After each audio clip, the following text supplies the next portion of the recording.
Gracias te damos, Dios. Y que tu Espíritu nos guíe. Y que tu Espíritu sazone esta palabra. Y que produzca el efecto que tú has dispuesto que produzca en este día. Recibe gloria, recibe honra y alabanza por los siglos de los siglos. Amén y amén. Gloria a Dios.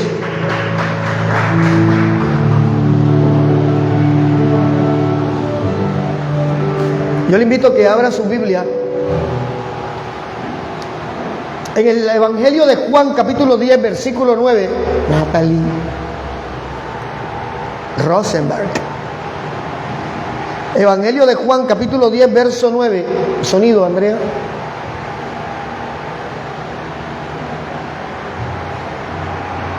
Cuando lo tenga puede decir amén.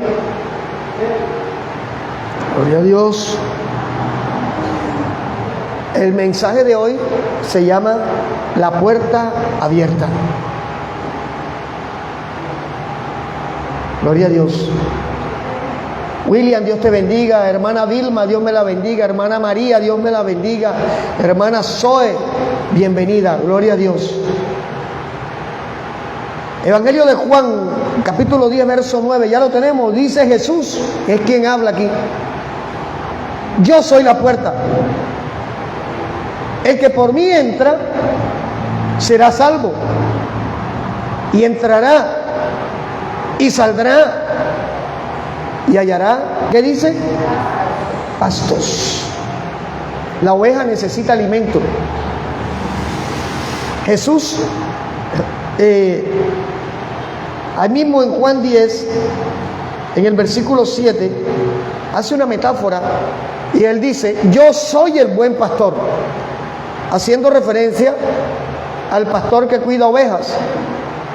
Y fíjate que él se dice a sí mismo que es una puerta, y la puerta el pastor la abre a las ovejas para que las ovejas vayan al prado a alimentarse.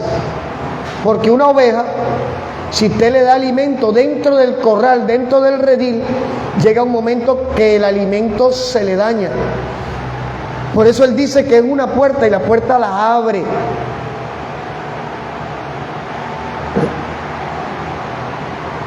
Cuando preparaba este mensaje, uno no deja de agradecerle a Dios el hecho de que, a pesar de que nos equivocamos tanto, de que le fallamos tanto, Dios nunca ha dejado de tenernos en cuenta. De hecho, cuando un cristiano, una cristiana cae, se aparta del Señor, Dios no se aparta de esa persona. Dios está atento para que el día que esa persona levante sus manos, levante una oración pidiéndole a Dios que le restaure, que le restituya, que le reintegre en el cuerpo, Dios está presto inmediatamente al decir: yo te recibo. Por eso decimos que su amor es inagotable. Su amor no es fácil de entender. De hecho, por eso es que dice la Biblia que el amor cubrirá multitud de pecados. El amor de Dios. Porque, hermana Liliana, Dios me la bendiga, porque el amor humano, condicionado a las emociones y a las sensaciones y a las pasiones, perdona, pero cuando se acuerda de la ofensa, vuelve a sentir enojo, rechazo, porque el amor de nosotros está condicionado a lo pasional y a lo emocional. El de Dios es tan perfecto que, a pesar de que le fallamos, sigue incondicionalmente dispuesto a abrazarnos en todo momento. Ahora, acceder a ese amor de Dios tiene un precio, por supuesto.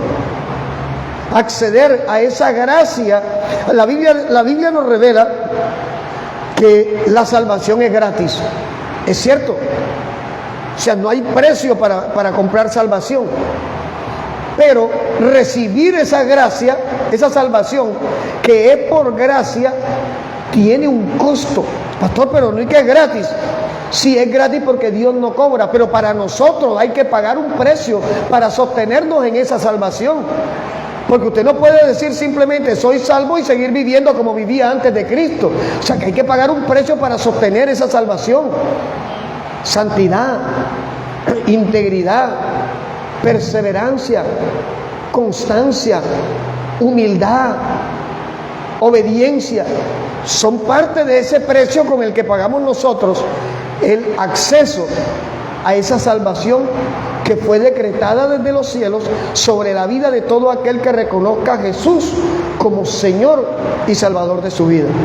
Ahora, ¿cómo podemos definir a una puerta? El título del mensaje es la puerta abierta. ¿Pero qué es una puerta? Una puerta es un objeto que nos permite o entrar o salir de una instancia a otra. En lo espiritual, una puerta representa entrar o salir de una condición a otra condición. Por eso leíamos Juan 10:9, porque Jesús dice, yo soy la puerta. Él hace una metáfora y dice que Él es una puerta. Tanto así que Él dice que el que entra por Él será salvo y entrará y saldrá. Ahora, en algún momento yo me preguntaba, ¿qué quiere decir con esto y que entrar y salir y hallará pastos? Alguien decía, empezando mi esposo y yo en la iglesia bautista, que lo que pasa es que Cristo nos liberta y podemos ir al mundo, ir y volver. Y yo dije, epa, ese concepto está como extraño, porque cuando yo digo que yo puedo ir al mundo y volver a entrar al redil, eso suena como que hagamos lo que nos da la gana, que no va a tener consecuencias. Y resulta que todo tiene consecuencias, porque Dios no premia la desobediencia. Lo que está diciendo Jesús con respecto al que por mí entra será salvo y entrará y saldrá, sigue comparándonos a nosotros con la oveja que se identifica con el pastor. Obediencia, porque las ovejas, el pastor en el campo le abre la puerta del redil, las ovejas van con el pastor, no van solas. Ese es un detalle.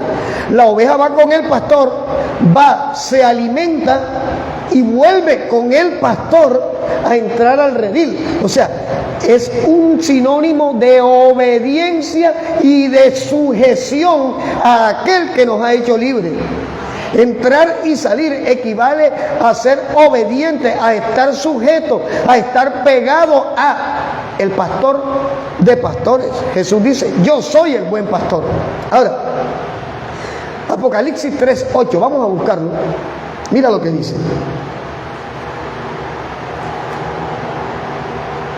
Apocalipsis 3:8.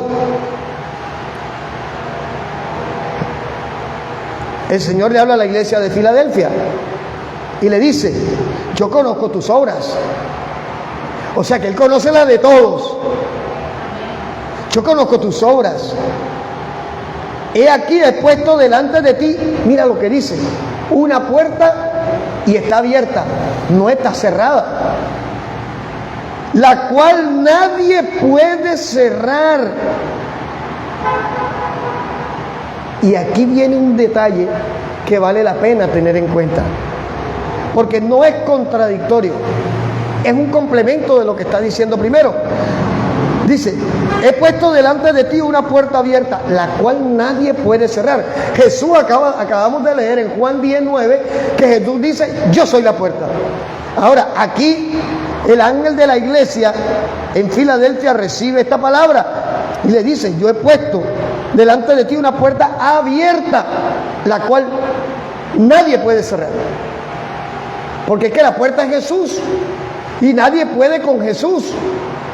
Nadie puede derrotar a Cristo. Nadie puede presionar, coaccionar, engañar, forzar a Cristo. Acordémonos que Él es de la misma naturaleza del Padre. Y dice, pero mira el detalle, dice, porque aunque tienes poca fuerza. ¿Qué quiere decir esto? Que la puerta no depende de que tú la tengas con tu mano aguantada para que no se cierre. porque no la podríamos sostener nosotros, porque está hablando en un contexto espiritual. Dice, porque aunque tiene poca fuerza, has guardado mi palabra y no has negado mi nombre. ¿Qué sucede? Cuando en medio de las circunstancias, cuando en medio de la lucha, cuando en medio de la tentación, cuando en medio del ataque, de la persecución, de las situaciones del desierto, cuando en medio del caos que se mueve alrededor de nosotros, tu corazón y mi corazón permanece fiel al que nos llamó, de los cielos se desprende gloria de Dios para sostener, abierto para ti y para mí, lo que Dios ha dispuesto que recibas de Él. Porque es que no depende de nosotros, depende de Él. Por eso es que yo no declaro, yo no decreto, yo no confieso y yo no ordeno, porque dependería de mí. Dependería de lo que yo quiero hacer. Y nosotros como hijos de Dios estamos sometidos a la voluntad perfecta de Dios, que muchas veces no la vamos a entender. Que muchas veces vamos a caminar un proceso, un desierto, y en medio del desierto, y me ha pasado, hemos cuestionado, ¿por qué a mí me está pasando esto? Y resulta que la pregunta correcta sería, ¿para qué a mí me está pasando esto? Resulta que no entendemos muchas veces cómo Dios trata en lo personal con nosotros para poder llevarnos al entendimiento de que es mejor vivir sujetos a la voluntad de Él que vivir dependiendo de las emociones y la voluntad de nosotros. Mira, esta mañana mi hija me compartía un testimonio de un video que vio, de esos videos deprimentes y que hacen demasiado daño a la iglesia de Cristo y que dañan el corazón de los nuevos creyentes. Porque si usted llega por primera vez aquí a congregarse con nosotros, hermano Edison, Dios te bendiga. Si usted llega aquí por primera vez a congregarse con nosotros y viene cargado de deudas, de problemas, de aflicciones, y yo vengo y te digo que soy el ministro del lugar que Dios ha puesto y le digo, tú que acabas de venir por primera vez, el Señor te dice, tus deudas se cancelan mañana, tus problemas se acaban mañana, todo el caos se acaba mañana y mañana no se le acaba. ¿A quién hago quedar mal? Hago quedar mal el nombre de Dios y quedo mal yo. Sin embargo, vemos cómo estos sinvergüenzas de la fe modernos se atreven a profetizarle a otros sinvergüenzas, porque es que yo te digo una cosa, perdóname, pero hay que ser claro. Cuando yo decido hacer mi voluntad por encima de la voluntad de Dios, yo no tengo vergüenza con Dios. Cuando yo pretendo imponer lo que yo quiero por encima de lo que Dios quiere, yo no tengo vergüenza con Dios. Y un hombre que dice que Dios le dijo que iba a ser presidente de Colombia, que dejara el ministerio pastoral a un lado, porque va a ser presidente, y otro sinvergüenza que viene a decirle, Dios te dice que eres el nuevo presidente, y sacó como 100 votos. Me imagino que los 100 votos fueron de los líderes de la iglesia de él para que no lo destituyeran de los ministerios. ¿Cómo quedó Dios allí? ¿Cómo quedaron esos dos supuestos profetas de Dios allí? En vergüenza. Y la Biblia me enseña a mí que el que busca el rostro de Dios nunca quedará en vergüenza. Entonces, estos supuestos ministros que el Espíritu Santo dice en ellos, les dijo que renunciaran al ministerio porque van a ser presidentes, gobernadores, alcaldes, concejales. Son una partida de farsantes, mentirosos, que no tienen ningún Espíritu Santo. Y si me va a condenar porque estoy diciendo un juicio, condéneme. Pero yo no estoy hablando mentira. El apóstol Pablo dice, estos son los sensuales. Y la gente dice, ay, entonces, sensuales, ¿cómo así? Lo que pasa es que la palabra sensualidad en el griego, su raíz griega no es lo que se le dice sensualidad en este momento. Para el mundo, una mujer sensual es una mujer que tiene un escote que le llega al ombligo. y una falda con una abertura que le llega al ombligo. O un hombre que mide 1,80, que los hombros son los más desarrollados, que debiera ser talla XL y usa camisas XS para que se le vean. A eso le llaman sensualidad. Pero el apóstol Pablo, en la raíz griega de la palabra sensualidad, lo que está diciendo es: estos son los emocionales, los carnales que no tienen al Espíritu. Porque yo no puedo profetizar algo que Dios no me diga que profetice. Y cuando Dios le da a alguien una palabra que viene de Él, se cumple hasta sobre la persona que no lo cree. Milena Chávez, estábamos en el 84, no, estábamos en el Carmen cuando Dios le dio la palabra que mostraba una llave en la mano suya. Y la gloria sea para Dios, la llave es real hoy. Hoy abre su apartamento, hoy tiene su casa. Resulta que como Jesús es la puerta, hay muchos que están abriendo ventanas y portones. Porque hay que entrar por la puerta que se llama Jesús, requiere sacrificio, requiere constancia, requiere persistencia, requiere tener pantalones en la fe. Cuando hablo de pantalones en la fe, hago referencia a aquellos hermanitos con la fe de merengue que cuando viene la prueba, ¡ay, ¿dónde está Dios? Yo me aparto de esto porque Dios no existe. Dios es tan real que nos lleva a desiertos, que permite pruebas, que permite situaciones duras en nuestra vida para hacernos fuertes en Él. Porque hay situaciones a las que te vas a enfrentar que en tu fuerza nunca la vas a resolver, solo con las de Dios. Y es allí donde Dios se hace grande, donde Dios se hace fuerte a través de nosotros.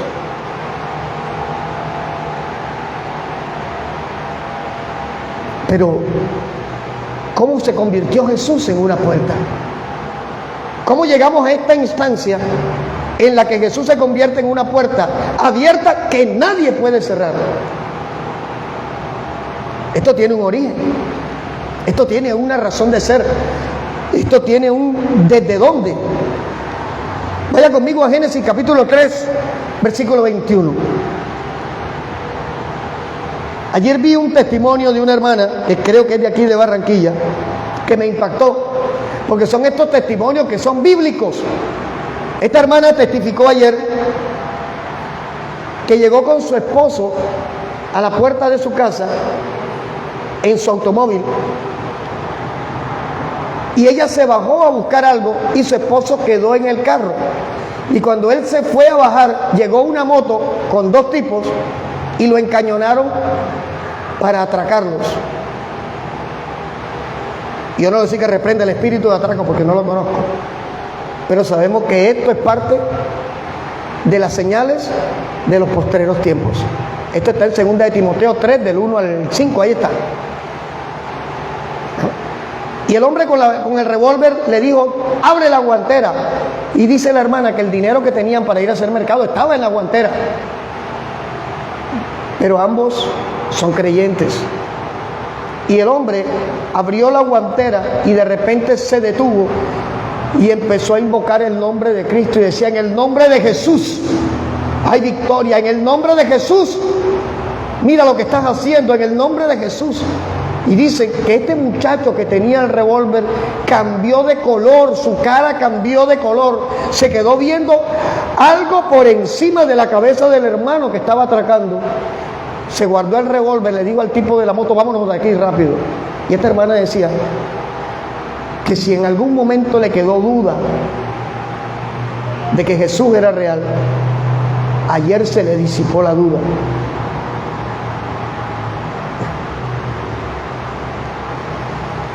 Hemos escuchado muchas veces: la sangre de Cristo tiene poder. Y es real. Por supuesto que tiene poder. ¿Pero poder para qué? Cuando Jesús dice a los discípulos, les conviene escudriñar las Escrituras, es precisamente porque hay misterios de los cielos preparados para usted. Porque hay herramientas espirituales que Dios dispuso para que usted las use. Pero si usted no sabe usar la herramienta, no le sirve. ¡Wow! Gloria a Dios. Mira hacia atrás, David.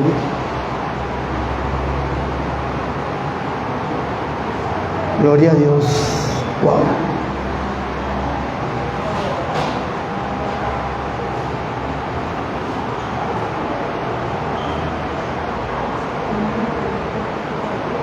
Dios es bueno, ¿sabes?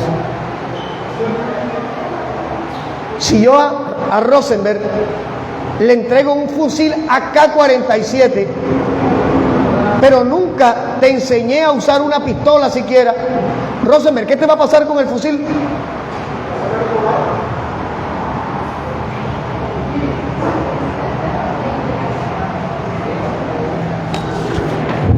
Gloria a Dios.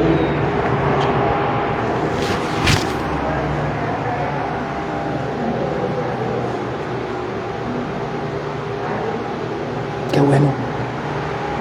Gloria a Dios. Dios es bueno, ¿sabes?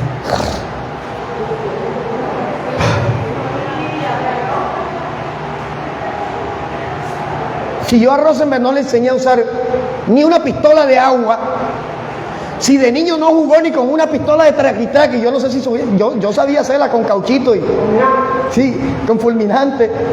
¿Cómo va a usar Rosenberg un fusil AK-47 de repetición con 64 balas en el cargador? No lo va a saber usar, se va a hacer un daño él mismo.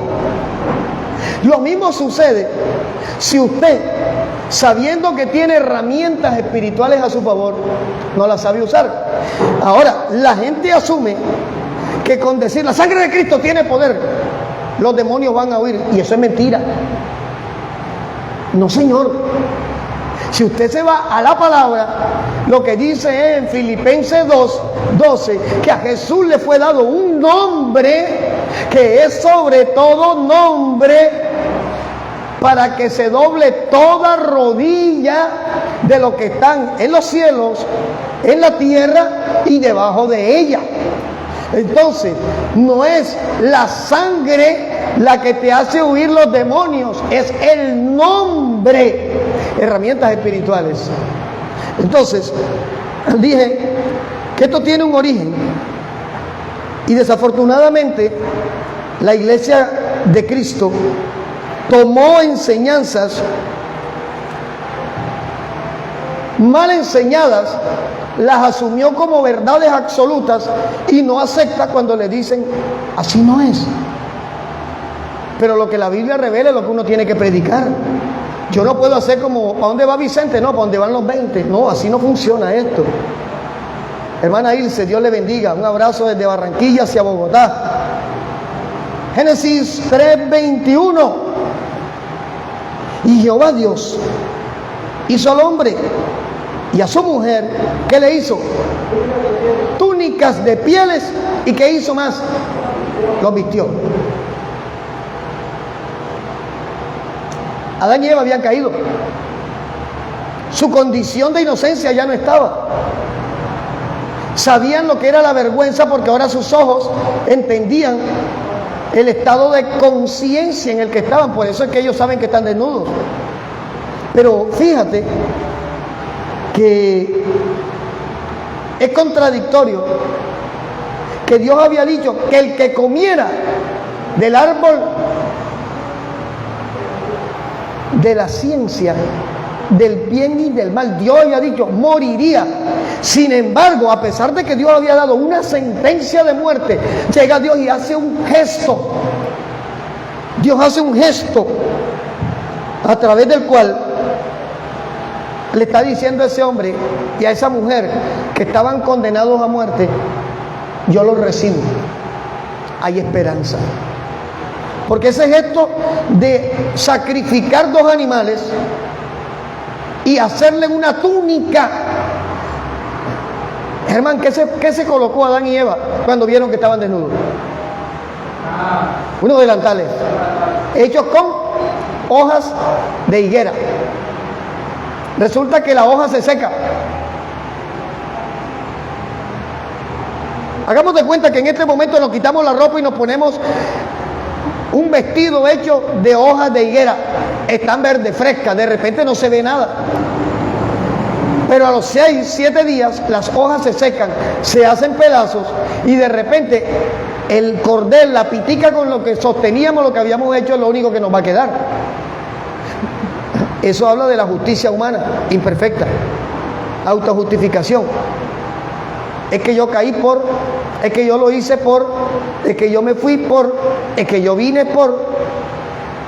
Mientras que la justicia de Dios es tan perfecta que lo que hace nadie,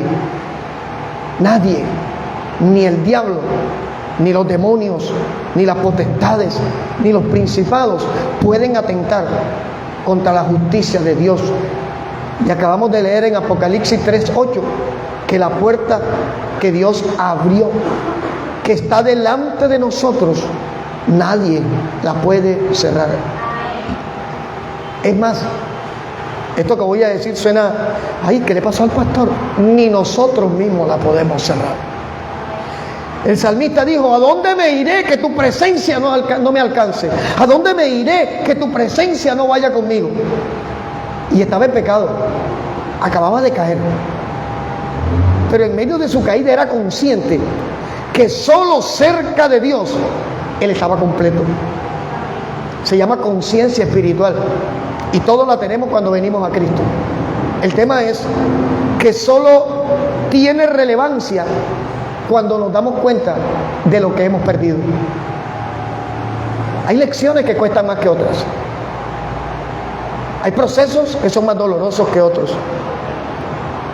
Pero todos los procesos y todas las lecciones que Dios trae o permite en nosotros son para bien nuestro. Son para procrear en nosotros ese hijo o esa hija conforme a la imagen de Dios en nosotros.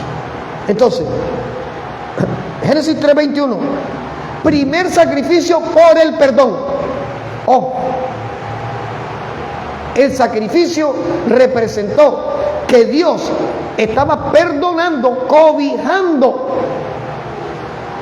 Al colocarle la túnica que lo cubría de la cabeza a los pies, Dios estaba diciendo, ustedes quedaron desnudos, pero yo los cobijo, yo los recibo. Y resulta que ya en Génesis 3:21, Dios, la puerta, porfa, Dios estaba pasando de las palabras a los hechos. En Génesis 3:21, mire, todavía el hombre está en el Edén, todavía el hombre está allí en el huerto y Dios estaba pasando de palabras a hechos. Y te digo por qué, porque en Génesis 3, versículo 14, la primera profecía mesiánica, cuando Dios le dice a la serpiente, Génesis 3:15, pondré enemistad entre ti y la mujer, que entre tu simiente y la simiente suya, esta te herirá en la cabeza y tú le herirás en el calcañar, haciendo referencia a Jesucristo. Jesús, ahí Dios habló, en el versículo 15 habló, pero en el versículo 21 actuó. Porque Dios no solamente es palabra, Dios también es acción para nosotros. Cuando lo dejamos actuar. Cuando lo dejamos actuar, Dios no solamente es palabra, Dios también es acción. Ay, pastor, ¿eso es fácil? No, no es fácil. Vivir por fe no es fácil. Depender de Dios no es fácil. El que diga que esto es fácil es un mentiroso, emocionalista. Porque vivir por fe requiere ser hecho pedazos nuestro ego, ser hecho pedazos nuestro temperamento, ser hecho pedazos nuestra humanidad, para que la gloria de Dios en Cristo Jesús se manifieste de tal manera que nos enseñe a depender de Él. Y para eso son los desiertos, ¿oíste? Para eso son los procesos. Yo no entiendo por qué a mí me tienen que humillar tanto. Cuando un cristiano tiene problemas con su temperamento, Dios va a propiciar, va a permitir situaciones que cojan ese temperamento y que cojan ese ego y lo compriman, lo despedacen, porque la única forma de ser una nueva criatura es dejando de ser vieja criatura. Y la vieja criatura no es como la gente dice: Germán, tú viniste por primera vez aquí a la iglesia, vamos, levántate, póngase sobre sus pies y repita conmigo: Señor Jesús, yo te recibo como Señor, mi suficiente Salvador, escribe mi nombre con letras de oro en el libro de la vida, no lo borre más de allí, y ya soy una nueva criatura. Eso es mentira. Esa letanía no funciona así. Eso de que con la boca se confiesa para salvación, habla de testificar de lo que Cristo ya ha hecho en mi vida. Porque yo conozco personas que han hecho 30 veces la oración de fe y siguen igual. Ay, pero no lo confesaron con la boca. Lo que pasa es que cuando habla de que con la boca se confiesa para salvación, está hablando de testificar acerca de lo que Dios ha hecho en mi vida. Y eso no es un movimiento emocional ni se da de un día para otro. Con el corazón se cree para justicia.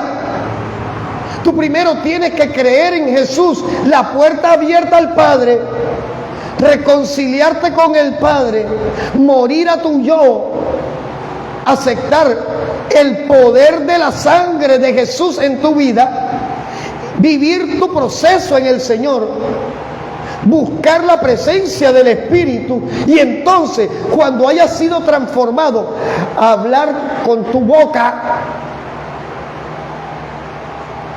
acerca de la transformación que Dios ha hecho en ti. Y se da cuenta que eso no es una oración de fe, es una vivencia de fe, que son dos cosas diferentes. Porque desafortunadamente la iglesia ha tomado los mismos vicios del sistema católico romano al creer que 20 Ave María, 50 Padre Nuestro y 30 credos lo hacen que estar más cerca de Dios. Eso es mentira. Usted quiere estar cerca de Dios, muera su yo. Usted quiere estar cerca de Dios, reconozca a Jesús como su Señor y Salvador. Usted quiere estar cerca de Dios, métase en obediencia, métase en humildad y verá lo sorprendente y lo sobrenatural que es Dios sobre la vida de aquel que simplemente reconoce que sin Él no puedo estar. En Génesis 3:21, Dios anuncia con hechos lo que ya había dicho que iba a hacer. Ahora, Levítico capítulo 2.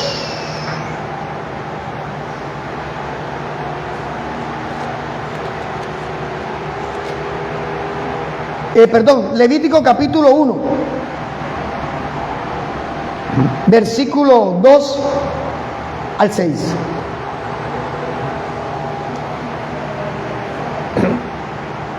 Levítico 1, tengo el cuento del 2.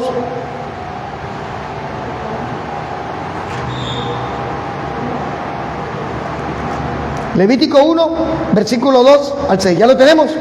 ¿Alguien puede decir amén? Dice: habla a los hijos de Israel y diles: cuando alguno de entre ustedes ofrezca ofrenda a Jehová de ganado vacuno u ovejuno, haréis vuestra ofrenda. Si su ofrenda fuere holocausto vacuno, ¿cómo tiene que ser? Dice: macho, sin defecto.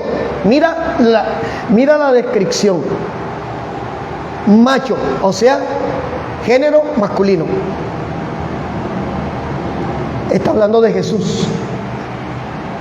Macho, sin defecto.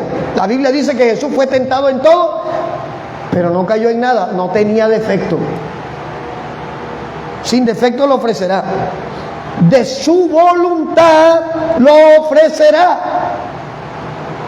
Ojo, por eso es que nosotros, a quien llega por primera vez a la iglesia, no le decimos, venga, pase al frente y repita conmigo, porque Jesús no dijo que hiciéramos eso. Jesús dijo, hagan discípulos, y el que crea y fuere bautizado será salvo. Jesús no dio un orden como el orden que el hombre ha cambiado, que le ofrecen salvación al que llega por primera vez a un templo, y en nosotros no podemos ofrecer salvación, porque el que ofrece salvación se llama Jesucristo. Nosotros tenemos que hacer discípulos, enseñar lo que la Biblia dice, para que la palabra convenza al oyente y el oyente decida, yo quiero seguir a ese Cristo que están predicando en esa iglesia. Eso es hacer discípulos, porque el que es discípulo, entonces quiere ser como el maestro. Si usted no conoce al maestro, usted no puede ser discípulo. Usted tiene que conocer primero al maestro para ver si lo que el maestro le está enseñando lo convence de ser como él. ¿Sí quedó claro? Entonces decimos, wow, entonces me lo enseñaron equivocado. Sí, señor. He allí el porqué. En las estadísticas contables, entiéndalo, en las estadísticas contables del sistema evangélico religioso que está peleando con el sistema católico romano, se pretende mostrar resultados. Es que el ministerio del pastor Carlos Torres empezó con 3 y ahora tiene 300,000. Eso es estadística. Eso es un sistema contable para saber que si tengo 300,000 diezmando a 1,000 pesos, tengo 300,000 pesos. Las estadísticas espirituales funcionan de otra manera. A Dios le es indiferente que usted tenga 30,000 y con los 30,000 no pueda sostener el ministerio, porque Dios puede con 3 sostener tu ministerio. Así de sencillo. ¿Por qué? Porque es que no depende de mis fuerzas, no depende de mi estrategia, no depende de mi lógica. Si yo me invento, es que Dios me dijo que trajera 12 y cada uno trae 12 y cada uno de los 12 trae 12 y el otro 12 por 12, 144. En un mes somos tantos. Esa es estrategia de hombre, maquillándola con la palabra. Al final la estrategia bíblica siempre la tendrá el Espíritu Santo, porque la Biblia me enseña a mí que el Espíritu es el que convence de juicio, de justicia y de pecado, no es el hombre. El que nos redarguye es el Espíritu. El que nos dice, estás mal, es el Espíritu. El que nos dice, cambia tu condición, es el Espíritu. El que nos dice, ve y arrepiéntete, es el Espíritu Santo. Como hombre, podemos desgastarnos 30 años detrás de una persona, y si esa persona no tiene al Espíritu, no va a suceder nada. 12 años estuvimos mi esposa y yo detrás de alguien, diciéndole, oye, arrepiéntete. Oye, cuando vinimos a Cristo ya tú eras de Cristo. Oye, mira la condición, 12 años. Y vino a la iglesia a hacer lo mismo que había hecho durante esos 12 años, mirarle el trasero a las hermanas, a dormir en una silla, y sigue dormido. ¿Por qué? Porque su corazón no le interesa entrar por la puerta. Él prefiere darle rienda suelta a su carne, porque teniendo a su carne satisfecha, él está satisfecho. Romanos 8, el apóstol Pablo dice, los que son del Espíritu oyen la voz ¿de quién? Del Espíritu. Y los que son de la carne hacen las obras de la carne. ¿Y cuáles son las obras de la carne? Gálatas 5, 17 en adelante. Fornicación, adulterio, orgía, borrachera, disensiones, pleito, herejía. Ahí está.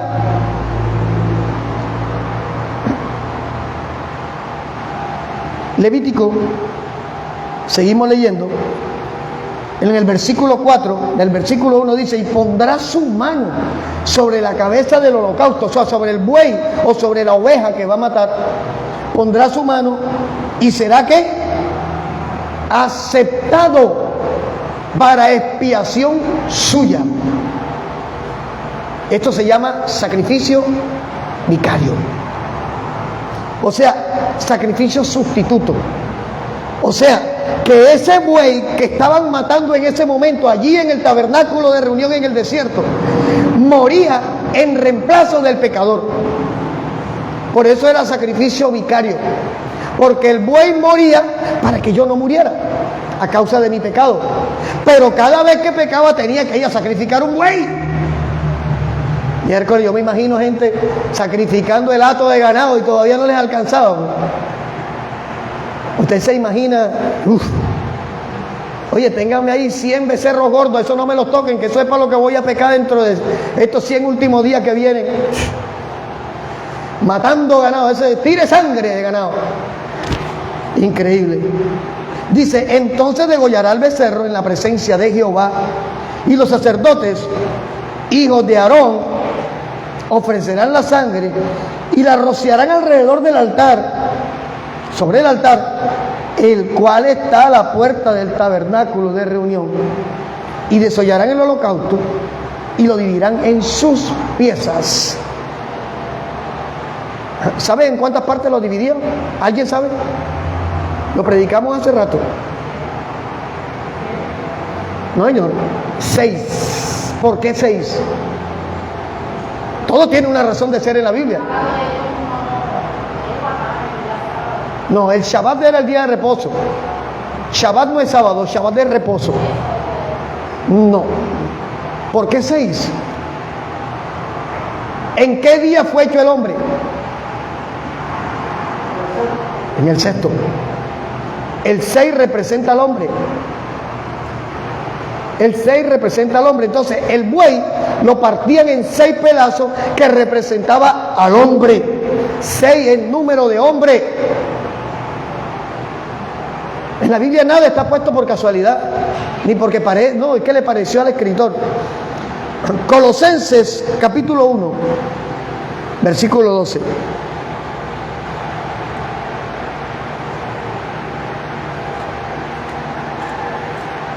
Colosenses 1,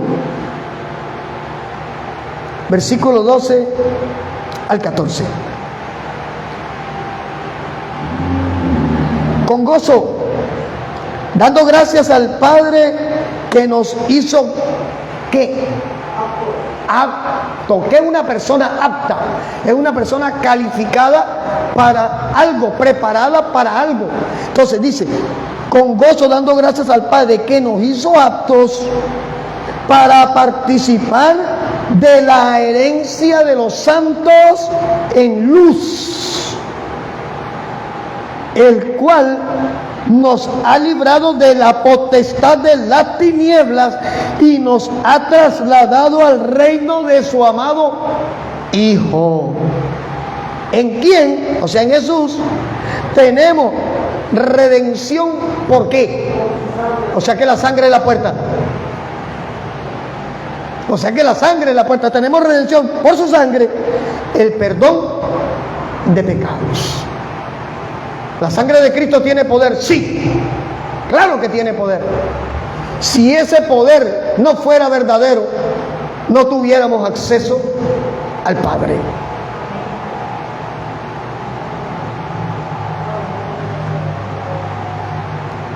Hebreos, ahí mismito está, capítulo 9, versículo 13 y versículo 14. Se dará cuenta usted que la Biblia se conecta por todas partes. Hermano Gerson, Dios los bendiga. Hermano Pérez, Dios los bendiga. Bienvenidos. Hebreos 9, 13, 14. ¿Ya lo tenemos? ¿Cuántos pueden decir amén? Dice, mira esta claridad. Estábamos en el Antiguo Testamento degollando animales, ¿cierto? Ahora mira la revelación en el Nuevo Testamento de Pablo. Porque si la sangre de los toros y de los machos cabríos y la ceniza de la becerra rociada a los inmundos santifican para la purificación de la carne, ojo, mira la claridad que hace Pablo, cuanto más la sangre de Cristo, el cual mediante el Espíritu Eterno, que es uno de los nombres del Espíritu Santo, se ofreció a sí mismo. ¿Cómo era el becerro que acabamos de leer en Levítico 1? Macho sin mancha, sano. Y aquí dice, se ofreció a sí mismo sin mancha a Dios, limpiará vuestras conciencias de obras muertas para que sirvas al Dios vivo. ¿Cuáles son las obras muertas?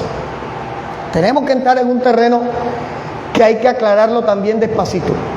Cuando se le pregunta normalmente a un evangélico, ¿qué hizo Cristo por ti en la cruz? Ah, Cristo me limpió del pecado y de la muerte. Pero resulta que el pecado es una cosa y los pecados otra.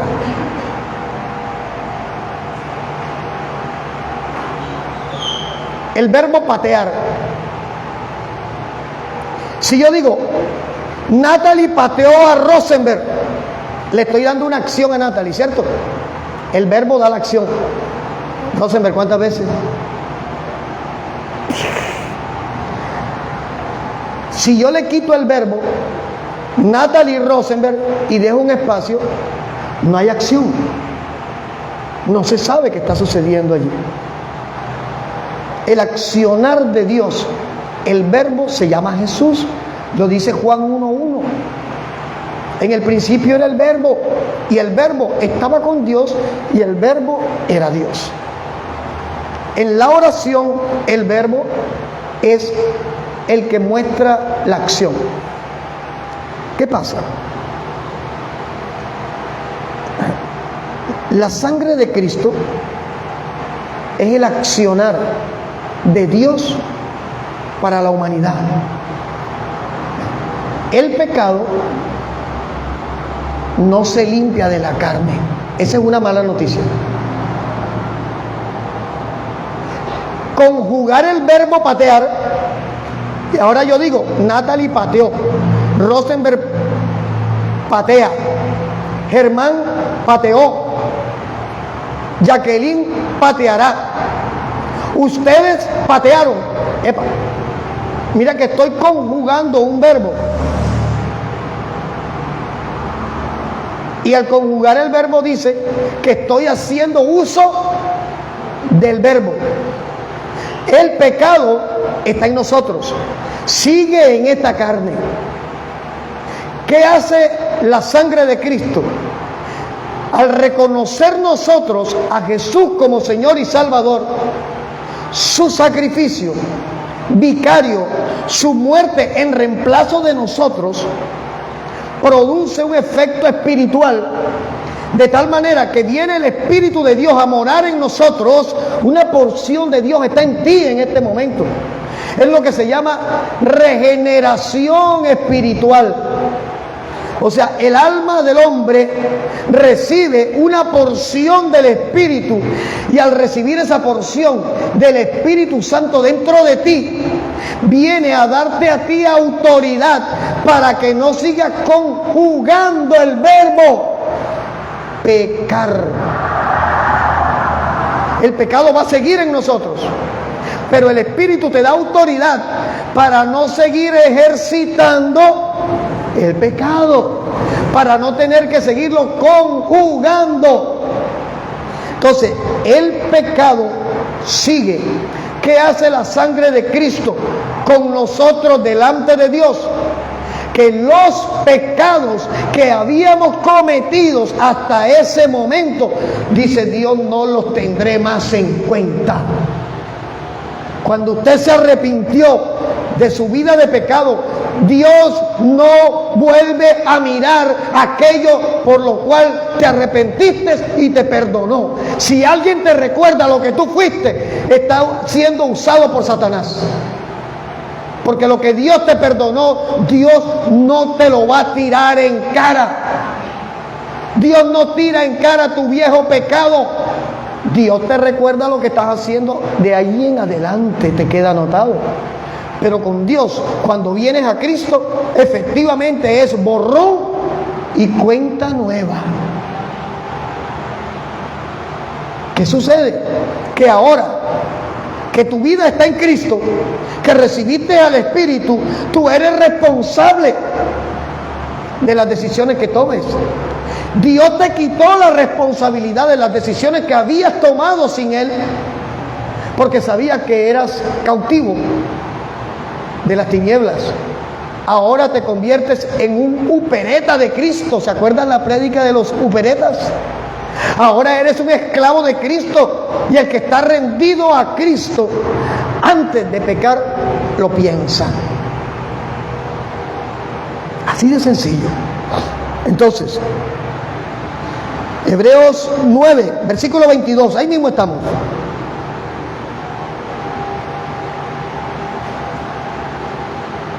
Y casi todo es purificado según la ley. ¿Con qué? Con sangre. Y esto aplica para Cristo. Y sin derramamiento de sangre no se hace ¿qué? Remisión. O sea, si no hay derramamiento de sangre, no hay perdón de pecado. Por eso, en el Antiguo Testamento, toda esa sangre que se derramó representaba el sacrificio que Jesús, como hombre, iba a hacer.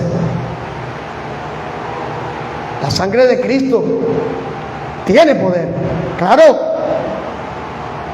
Permite que tu pecado sea perdonado y le abre una puerta al Espíritu Santo en tu vida para someter al señorío de Cristo el pecado que mora todavía en nosotros. Esto no se lo quieren decir a la gente. Y la gente muchas veces se pregunta, oye, pero si yo oro, yo ayuno, yo vigilo, yo leo la palabra y yo veo a ese hombre hermoso y eso me palpita todo. Es el pecado que mora en ti. Y Dios sabe que eso está en ti. El tema es qué vas a hacer con eso que está en ti. Porque si tú le clamas al Espíritu, dame dominio propio, dame autoridad sobre este pecado que tengo en mi carne, Dios lo hace. Pero si usted permite que ese pecado empiece a tomar autoridad, empiece a tomar forma, cuando venga a ver, usted está amanecido en un motel. Así de sencillo. Sin importar que sea casado o casada, no importa. ¿Por qué? Porque se le permitió al pecado que sigue morando en nosotros que tomara la autoridad que antes le habíamos entregado al Espíritu Santo. Hebreos 10. Nada más hay que voltear la página. Versículo 12, versículo 14. Tibisay, Dios te bendiga, bienvenida. Tibi, ¿cómo estamos de sonido, por favor? Hebreos 10, 12 al 14. ¿Ya lo tenemos? ¿Alguien puede decir amén? Dice, pero Cristo, habiendo ofrecido 1000 veces, ¿cómo dice allí? ¿Cuántos están leyendo? Dice, pero Cristo, habiendo ofrecido una vez.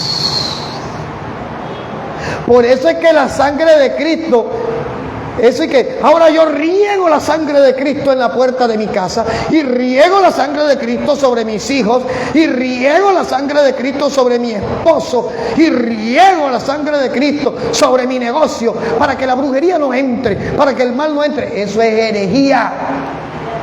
Porque usted no puede regar, primero, lo que no es suyo, segundo, es espiritual, tercero, no era para eso. Váyase a Géminis y cómprese un abrecamino si quiere, pero deje de inventar cosas que la Biblia no respalda. Y usted escucha a los hermanitos y hermanitas, ahora, y Barrabasaya ahora, riego la sangre de Cristo, la riego sobre mis generaciones. Oye, si no han nacido, ¿cómo se la vas a regar? No, que eso es espiritual, para una cosa sí, para otra no. No, señora, la Biblia dice que el alma que pecare ciertamente morirá. Usted tiene una lucha por la salvación suya. Ore por sus hijos, porque la salvación de ellos no depende de usted, depende de la decisión de ellos. No, que yo oro por mis hijos para que ellos sean salvos, porque en mí están siendo santificados. Sigue creyendo. Esto no funciona así. Si no, la canción de Rubén Blades tendría razón, que el padre Antonio y su monaguillo Andrés decían, los familiares del monaguillo, que si Dios conectaba a uno, conectaba a 10. Entonces, ¿para qué le predico a mis hijos? Si ya yo soy salvo, mi esposa es salva, entonces por herencia ellos son salvos. No, señor.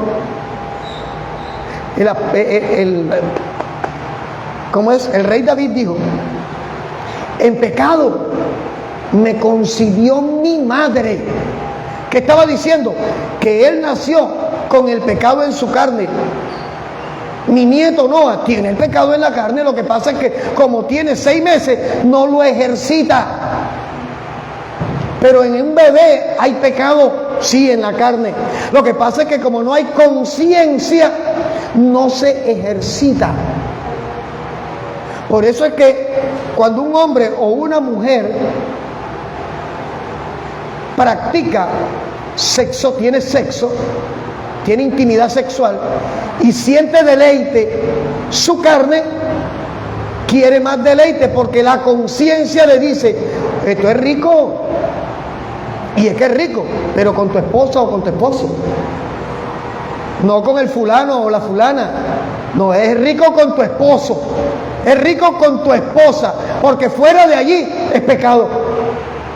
Oye, eso lo dice mi Biblia, porque la Biblia dice: ni los fornicarios ni los adúlteros entrarán al reino de los cielos. Por eso es que hay que poner las cosas en orden delante de Dios. Hagámoslo rico, vivamos sabroso, sí, pero bajo el orden de Dios, en matrimonio, en unidad. Si tú sabes que ella es, cásate. Si tú sabes que es él, cásate. Ay, no, pastor, es que, la gente, yo he visto tantos malos testimonios y esos que se casaron están de pelea en Yufe. ¿Y quién te ha dicho que el matrimonio nos hace perfectos? ¿O que yo no peleo con mi esposa? Si peleamos, claro. Lo que pasa es que lo rico de las peleas son las reconciliaciones, pero estamos en Cristo. 99.9% de las veces termino yo diciendo: amor, perdóname, no quise decir eso. Así lo haya dicho ella. Pero eso forma parte de esto. Esto forma parte de ser esposos. Esto forma parte de ser uno en Cristo. Porque aquí no se trata de competir quién es más malo o quién es más bueno que el otro, sino de somos uno. Somos uno. Y lo que le afecta al uno, le afecta al otro. Entonces, si estoy de pelea con ella y ella se acuesta brava conmigo, ¿tú sabes lo feo que es dormir con frío teniendo a alguien al lado? Eso es feo. Allá en el rincón, en el larguero allá, y ella en la sábana aquí sabroso. No, reconciliados, dijo Pablo. No se ponga el sol sobre su enojo. El matrimonio es rico, es sabroso. Pero usted sabe, mire, cuando usted está cocinando, ¿cuántos saben cocinar aquí? ¿A qué sabe el arroz sin sal? A nada. Un matrimonio sin altos y bajos es un arroz sin sal. No sabe a nada. Pero ¿qué pasa si usted se mete una cucharada de sal a la boca? ¡Horrible! ¿Por qué? Porque todo debe tener un equilibrio. La comida necesita sal, pero no en exceso. Todo tiene que estar enmarcado por un equilibrio. Y la única manera de lograr tener ese equilibrio que nos sostenga es viviendo sometidos al Espíritu. Ahora, estamos en Hebreos 10:12. Cristo habiendo ofrecido una vez para siempre un solo sacrificio, uno solo. Pero mira que lo dice, por los pecados. No dice por el pecado. ¿Por qué? Porque el pecado sigue en la carne, mientras que los pecados te son perdonados por el sacrificio de Él. Oye, Dios no es loco. Cristo no es loco. Todo tiene un orden, todo tiene una razón de ser.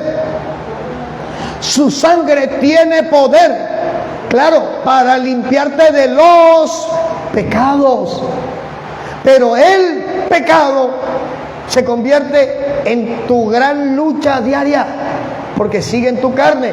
Y aquí toma fuerza la palabra cuando dice que al reino de los cielos no entrará ni carne ni sangre. ¿Por qué? Porque en la carne hay pecado y al reino de los cielos el pecado no tiene cabida. Pastor, y entonces Elías, ¿dónde está? Duerme. Elías no está en el tercer cielo como algunos creen. María no está en el tercer cielo como otros enseñan. Guadalupe no está en el tercer cielo. José Gregorio Hernández menos. Duermen hasta el día que Cristo levante a los creyentes. Dice que no precederemos a los que duermen. Primero los que duermen en Cristo y después los que estemos vivos seremos transformados. Aquí está el poder de la sangre de Cristo revelado. Su sangre es la puerta. Hebreos 10:25. Con permiso. Se acabó. ¿Se dan cuenta que la vida sin dulce también es fea? Esos que toman jugo sin azúcar, perdón, no quiero ofender a nadie, no saben de lo que se están perdiendo. Hebreos 10:25, ¿cuántos lo tienen? ¿Cuántos pueden decir amén? Dice, mira, ojalá hay alguno de los que tienen 2 meses sin venir a congregarse escucharan esta palabra. Yo no lo digo por detrás, yo lo digo de frente. Ay, es que, los domingos estoy cansado porque trabajé hasta el sábado. Yo también. Anoche trabajé hasta las 1 de la mañana y aquí estoy. Ay, pastor, lo que pasa es que yo vivo lejos de la iglesia. Yo también vivo a más de media hora de aquí. Ay, pastor, lo que pasa es que me nació mi bebé. Yo tengo 5.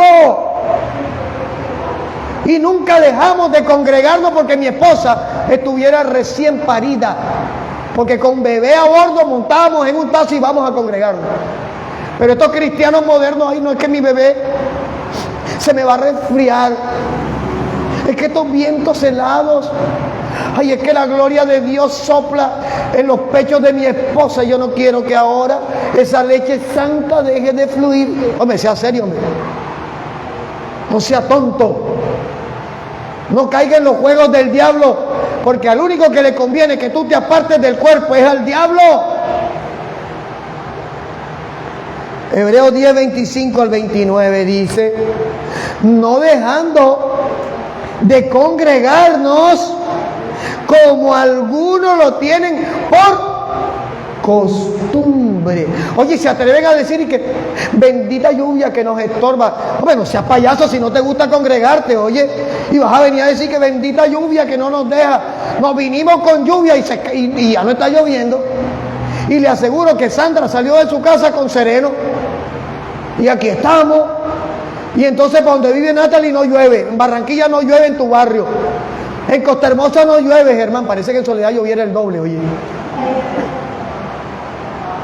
Pero son unos payasos, unos fantasmones, que como andan dándole rienda suelta a la carnecita, que como no han nacido de nuevo, que como son sensuales, que como no tienen al Espíritu, entonces que bendita lluvia que no me deja ir a congregarme. Estarás en Guayabao hoy, oye. Estabas en Disco Play anoche, estabas en Suzuki Shop anoche. Estaba en Ibiza Night anoche. Pero no justifique sus pecados con el cuento de que es que está lloviendo. Ese es como la moraleja de la zorra, la fábula de la zorra con las uvas, que el día que no las pudo alcanzar, digo, al final están verdes. Hombre, no seamos serios. Es mejor que usted diga, hombre, pastor, ¿sabe qué? Pues es que el mundo me ha gustado más que Cristo. Yo me voy para el infierno con gusto, pero gozoso, satisfecho, haciendo locura. Es mejor que usted diga eso. Y no se ponga a decir payasada, donde hay otros cristianos alrededor diciendo, para fregarlo, míralo, y que bendita lluvia. No dejando de congregarse como algunos tienen por costumbre, sino exhortándonos. Y tanto más cuando vea que aquel día se acerca. ¿Cuál es aquel día? La segunda venida. Es que la preocupación del pastor no es por vete aquí trayendo el diezmo. No, ni porque llene la silla y uno diga, wow, predico y se llena, sino porque la segunda venida está cerca. ¿Y qué estás haciendo tú por tu alma y por las almas de los tuyos, allá encerrado en tu casa sabroso? No estás haciendo nada. Estás siendo pasto fácil de las tinieblas. Versículo 26. Amor, cuéntame.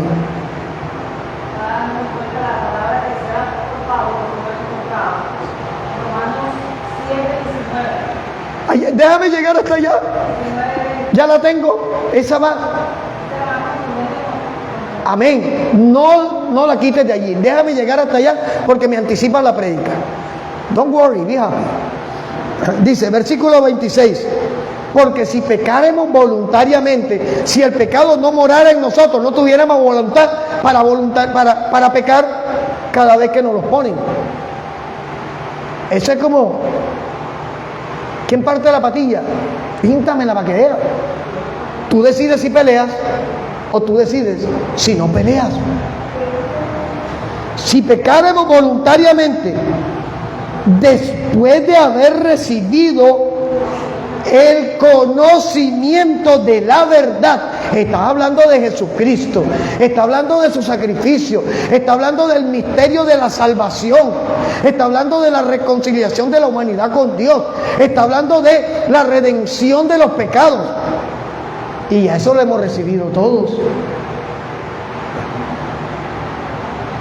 Ya no queda más sacrificio por los pecados. ¿Por qué? Porque acabamos de leer en Hebreos 9:12 que Él hizo un solo sacrificio. Y sigue diciendo, ya no queda más sacrificio por los pecados, sino una horrenda expectación de juicio, de hervor de fuego que ha de devorar a los adversarios. El que viola la ley de Moisés por el testimonio de 2 o 3 testigos muere irremisiblemente. ¿Cuánto mayor castigo piensas que merecerá el que pisoteare al Hijo de Dios y tuviera por inmunda la sangre del pacto en la cual fue santificado y le hiciere afrenta al Espíritu de la gracia? Esto es serio. Esto es serio. Y aquí el por qué jugar a ser cristiano es peligroso. Porque el que es de Cristo hoy debe ser de Cristo siempre. Porque si ya conocimos la verdad y decidimos beber en la mentira, ya no hay que, bueno, ahora me arrepiento como la primera vez. No. Tus pecados, el día que viniste a Cristo, fueron perdonados todos. Pero los pecados que cometes de allí en adelante tendrán consecuencias. Traerán juicio. Claro que traerán juicios. Porque es que ya tú no eres ignorante. Ahora tú sabes quién murió para que tú no murieras. Y si tú quieres morir, es tu decisión personal. ¿Que la sangre de Cristo tiene poder? Sí. Claro que tiene poder. Por supuesto que tiene poder, porque nos ha permitido pasar de muerte a vida, pasar de condenados a libertados. Por eso decíamos hace unos minutos, su sangre no se rocía, no se riega, porque fue derramada una sola vez. Cuando usted reconoce a Jesús como su Señor y Salvador, usted está aceptando que la sangre de Cristo derramada en la cruz fue derramada a causa de mis pecados. Vamos a leer 3 citas. No necesito predicar yo, porque la Biblia se interpreta sola. Efesios 1, versículo 3.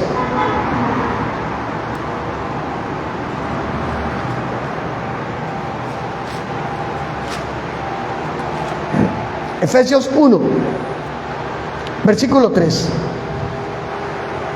¿Cuánto lo tienen? Dice: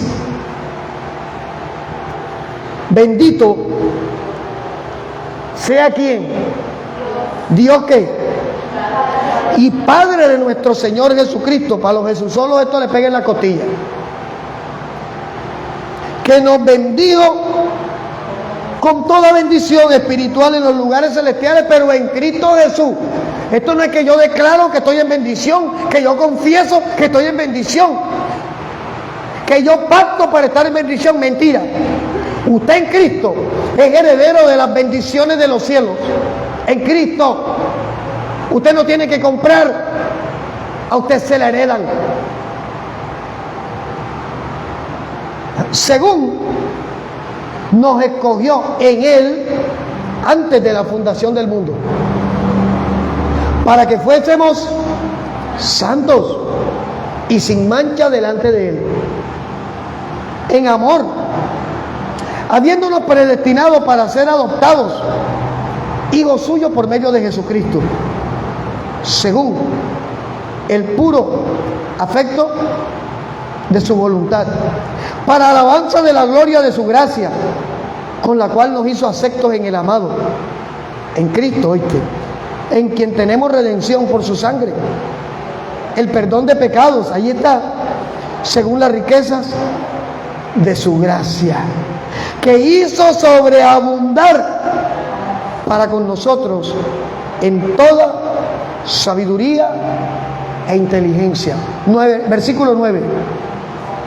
Dándonos a conocer el misterio de su voluntad, según su bondad, según su beneplácito, el cual se había propuesto en sí mismo de reunir todas las cosas en Cristo. Solito. Ahí no hay que añadirle, ahí no hay que quitarle. Primera de Juan, capítulo 1.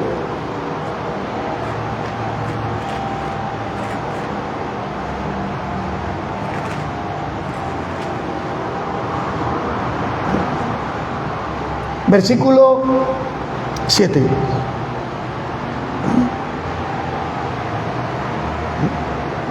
Primera de Juan 1, 7. Pero si andamos en luz, como Él, Jesús, está en luz, tenemos comunión unos con otros. El que no tiene comunión con el hermano está en tinieblas, porque luz y tinieblas no se juntan. Es un principio espiritual y es un principio físico. Si apagamos las luces, ¿qué hay? Y si prendemos la luz, ¿qué hay? Claridad.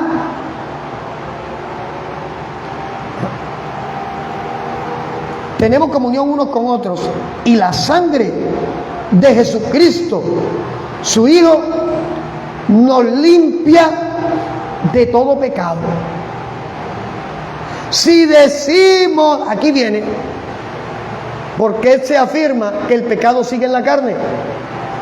Si decimos que no tenemos pecado, nos engañamos a nosotros mismos y la verdad no está en nosotros. ¿Se acuerdan de aquel jovencito que nos dijo en un seminario: yo no peco? Pastor, yo no peco, yo nunca he pecado. Está cautivo. Porque la revelación, la primera revelación del Espíritu en nosotros es darnos conciencia de que somos pecadores. Si yo no admito que soy un pecador, yo no puedo proceder al arrepentimiento. Porque si yo no acepto que soy pecador, no tengo de qué arrepentirme.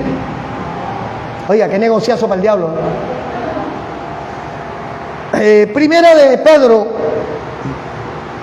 1, versículo 18 y 19. Primera de Pedro 1, 18 y 19. Sabiendo que fuiste rescatado de nuestra manera equivocada de vivir, la cual recibiste de tus padres, no con cosas corruptibles como oro o plata, aquí está, ¿ves? Ni el dinero, ni los pactos materiales que traen salvación, sino con la sangre preciosa de Cristo, como de un cordero, sin mancha y sin contaminación. Vamos a ponerle la cereza al pastel. Hebreos 9,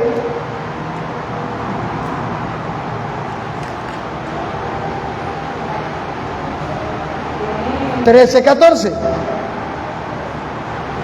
Perdón, antes que vayamos a Hebreos 9, vamos a Romanos 7. Romanos 7,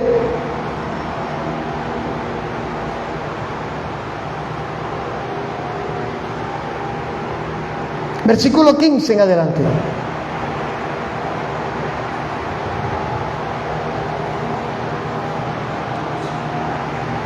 ¿Ya lo tenemos? ¿Cuántos pueden decir amén? ¿Cuántos pueden decir gloria a Dios? Oiga, a mí me ha hablado tremendamente esta palabra hoy. Yo espero que a usted, y yo espero que a usted que está siguiéndonos allí por las redes, esta palabra sea para edificación. Yo no estoy aquí condenando, yo no estoy tirando ladrillos.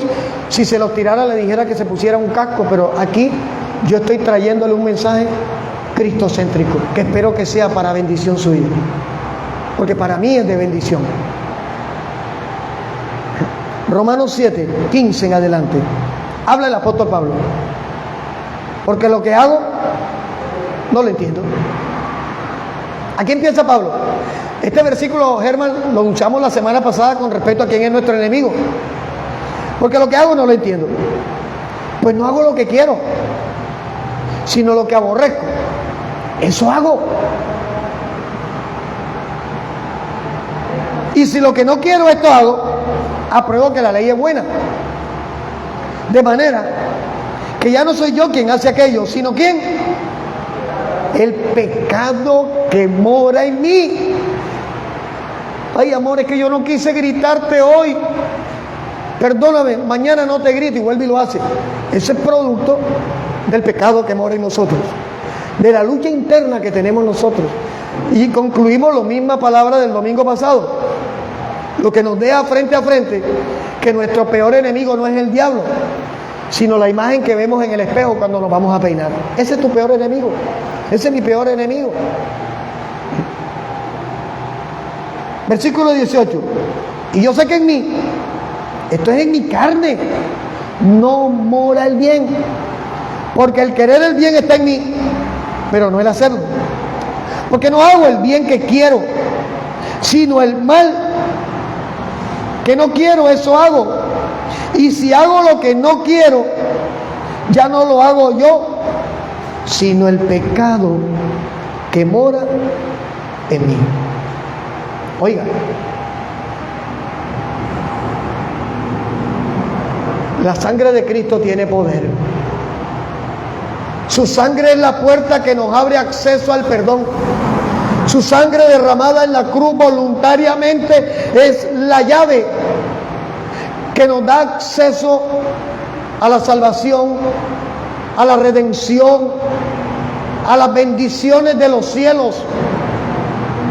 Su sangre hoy se convierte en algo intangible, en algo sobrenatural.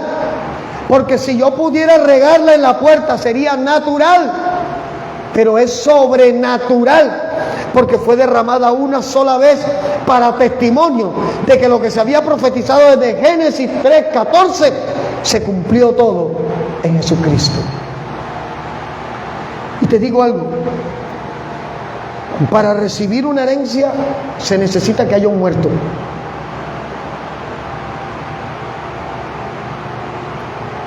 Tú no puedes recibir la herencia de tu mamá si primero no se muere, o la herencia de los bienes de tu papá si primero no se muere él, porque incluso la ley humana establece que si yo en vida alguno de los 10.000 millones que tengo guardados, le digo a Andrea, toma 2.000, Eduardo toma 2.000, Carlos Daniel toma 1.000, si yo les reparto a ellos en vida parte de mi herencia, parte de mis bienes, cuando yo me muera, ellos no han perdido sus derechos herenciales. Hebreos 9:16.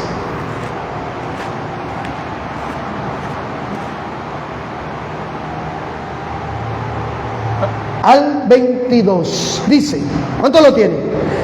Yo le invito a que abramos la Biblia y veamos esto que está allí, porque donde hay un testamento es necesario que intervenga ¿quién? Muerte del testador, porque el testamento con la muerte se confirma. Pues no es válido, entre tanto, que el testador vive, de donde ni aún el primer pacto fue instituido sin sangre. Está hablando de la ley.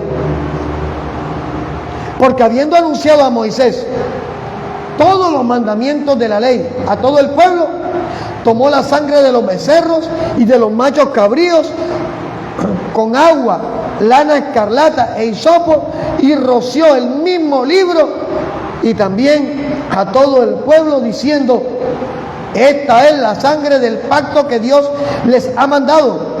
Además de esto, roció también con la sangre el tabernáculo y todos los vasos del ministerio.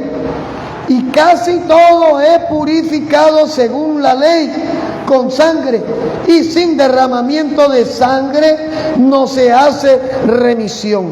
La sangre de Jesús se ha convertido en la puerta, y la puerta aún está abierta, pero en cualquier momento se puede cerrar. Jesús murió. Jesús murió, es cierto, pero era necesario que Él muriera para que su herencia la recibiéramos los que hemos heredado las promesas a través de Él. En Romanos 8, 16, 17 dice la Biblia: el Espíritu da testimonio a nuestro espíritu de que somos hijos de Dios. Y si hijos, somos herederos, coherederos juntamente con Cristo, si es que estamos dispuestos a padecer juntamente con Él. Ahora, Jesús no te está diciendo que te montes a una cruz, que te metas unos clavos. Jesús no te está diciendo que dejes que te arranquen la carne. Jesús no te está diciendo que te azotes. Jesús te está diciendo que te subas a la cruz con Él. Pero esto es simbólico, porque subir a la cruz es matar mi yo. Subir a la cruz es matar mi concupiscencia. Subir a la cruz es colgar allí mi pecado. Subir a la cruz es reconocer que necesito un cambio. Subir a la cruz es admitir que estoy en el proceso y que el proceso no se ha terminado. Subir a la cruz es venir delante del Señor a decirle: sin ti no puedo hacer absolutamente nada. Iglesia de Cristo, aunque el pecado sigue en esta carne, tenemos autoridad por el Espíritu para quebrantar ese pecado. Y yo quiero invitarte, Ministerio Nehemías, a que te fundas en un abrazo allí con todos los que estamos aquí. A que le digas al que tenías tiempo que no veías: te extrañé. Vamos, levántese de su silla. Ahí está la hermana Marelvis, ahí está Carolina, ahí está Natalie, ahí está Sandra, ahí están los bebés. Atrévate a decirle: te extrañé. Y mi alma se goza de verte aquí. Y así abrazado allí donde estás, yo te invito a que cierres tus ojos.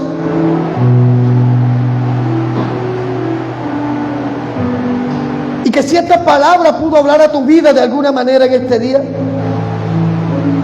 puedas decirle a nuestro Padre Celestial: Padre, perdóname.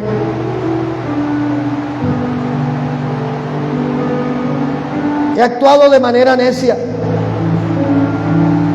He actuado por mis impulsos. He actuado por mi tristeza, por mi dolor.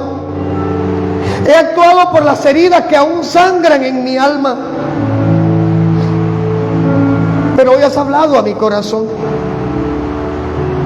Y me presento delante de ti en este momento para decirte: perdóname, Padre, en el nombre de Jesús.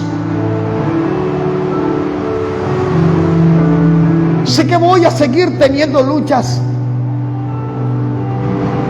Sé que no va a ser fácil. Sé que tendré momentos en los cuales sentiré que mis fuerzas se van a agotar. Pero yo me rindo a ti. Hoy, por tu palabra, acepto que la puerta sigue abierta y quiero entrar por esa puerta. Padre, quiero estar en ese momento en el que nos levantes. Quiero estar en ese momento en el que vengas por nosotros, nuestro amado Jesús. Quiero ser parte de la iglesia que va a ser levantada. Necesito de ti. Necesito de tu perdón.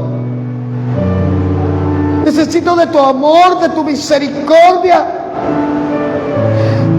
Si en algún momento te he ofendido, si en algún momento mi dolor, mi ansiedad, mi afán, mi enojo han sobrepasado lo que tu Espíritu quería hacer en mi vida, aquí estoy. Te pido perdón en el nombre de Jesús y te suplico, Padre, que me recibas, que me abraces, que traigas consuelo a mi alma, porque mi alma tiene sed de ti. Porque quizás hemos tratado de calmar esa sed con cosas que el mundo nos ha ofrecido, pero que igual nos hacen sentir vacíos y solos. Te adoro, Señor. Te amo, Jesús. Y aquí estoy. Aquí estamos como iglesia, agradecidos contigo, porque vale la pena vivir dependiendo de ti. Espíritu Santo, en el nombre de Jesús, yo te ruego hoy, por favor, traer un toque de quebrantamiento, de restauración de los cielos en todos los corazones que hoy se encuentran abatidos. dolidos, afligidos, tristes. Aleluya. Gracias, Padre. Gracias, Jesús, porque no es de balde tu sacrificio. Gracias por este servicio de hoy, porque ha habido algo especial de los cielos con nosotros hoy. Y te ruego, Espíritu Santo, en el nombre de Jesús, que aún allí estos hermanos que están en la distancia, estos hermanos que están allí en Medellín, en Bogotá, en Bucaramanga, estos hermanos que están allí en Ecuador, en Chile, en Argentina, en México, en España, en Estados Unidos, en Canadá, en Alemania, estos hermanos, Dios, que están allí en Costa Rica, en Honduras, en México, en Perú, perciban en medio de este clamor que tú estás con ellos, que tu paz está con ellos, que tu perdón está con ellos, que tu misericordia está con ellos, que tu abrazo es real, que tu perdón es real, y que aún hay tiempo de entrar por esta puerta que está abierta. Gracias te damos hoy, en el nombre de Jesús, amado Dios. Y de verdad, gracias por no dejarnos solos en ningún momento. Recibe la gloria, recibe la honra y la alabanza, porque tú te la mereces por los siglos de los siglos de los siglos. Amén y amén. Gloria a Dios. Gloria a Dios. Dáselo fuerte si es para Cristo, ¿sabes? Y de verdad que valió la pena venir a congregarse hoy, ¿sabes? Valió la pena seguir creyendo, seguir confiando que nuestra oración tiene un eco. Y a todos los que estuvieron conectados con nosotros, hermana Zoe, hermana Rocío, Snyder, te echamos de menos, hermano, y te amamos, tú sabes que sí. A todos ustedes anhelamos que aún allí en la distancia el Espíritu Santo les traiga convicción de que los planes de Dios son mejores que los planes nuestros. Y nuevamente les pido, hermanos, les insto a que apoyen nuestro ministerio. Yo no te estoy pidiendo dinero para comodidad del pastor, ni de mi esposa, ni de mis hijos. La Biblia dice que el que no trabaje, que no coma, y yo trabajo. Pero como hermanos en la fe, como cuerpo de Cristo, les invito a apoyar este ministerio, a sacar adelante este ministerio, porque tenemos arriendos, servicios públicos, proyectos sociales, que está el respaldo de Dios, sabemos que sí, pero que el cuerpo de Cristo es fundamental. Tu diezmo, tu ofrenda, sirve aquí también. Y la distancia no es obstáculo para hacer bendición de nosotros también. Dios los bendiga, y si el Señor lo permite y Cristo no ha venido, el miércoles en la noche estaremos nuevamente en vivo y en directo. Gloria a Dios.